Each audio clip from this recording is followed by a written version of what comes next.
busy in this day and age. Of course, we all are. But even if it too has to be planned and scheduled, everyone needs some playtime in their lives. Time to be together, to relax, rest, and reconnect. Judy, where is the benefit in prioritizing playtime?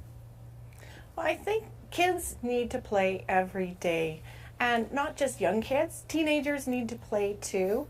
I think it's so important that you should schedule it or block away some amount of time and protect that amount of time. Because in play, kids, they process things, they bring out their creativity, they it's just frivolous, and it's pointless, and it's so essential for their development.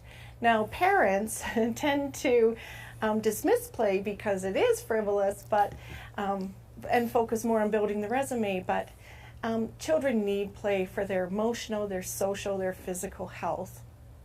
Diane, how do you boil down the definition of play? How do you view playtime?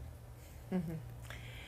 Well, I had a group of students at school one time playing an antonym game. They came to the word play. I thought they'd say the antonym was work. Oh, wait a minute, it was the other way around. They said work.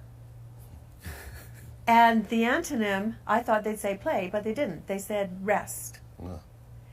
And so that was interesting to me because they were seeing the world in terms of activity and non-activity. But there's an element of enjoyment in activity, and there's an element of enjoyment in rest as well. So to define one as meaning more enjoyable than the other might not be the way to go. But I definitely see that people need to recreate their lives. They need to do things differently than what they do all day, every day. So anything like going to watch ducks on a pond to reading and listening to a symphony or simply lying around and looking at clouds, they all make the brain do different things than what they do normally. And actually, to tie this all together with the previous topic, there is an amazing movie called Race to Nowhere. And it talks about the overscheduling that children in schools, it's an American movie, but it's a pretty modern movie. Children have so much to do with their extracurricular activities that they're scheduled into, whether their parents do it or whether they do it. And then they have lots of homework, and as a result, they don't have time for play. And that movie is very clear about the stresses that those children endure.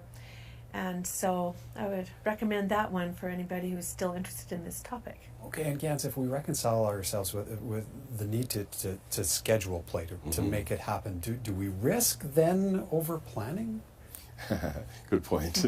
So that I think would be a necessary thing in our modern culture, because you go back before the advent of the internet and the smartphone and that sort of thing.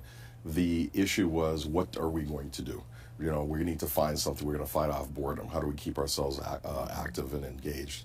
Now it's not that. We have so much stuff coming at us, so many choices. So the choice now is, how do we find the time to do other things other than just keep going? So currently we do have to schedule that time. We even have to schedule downtime.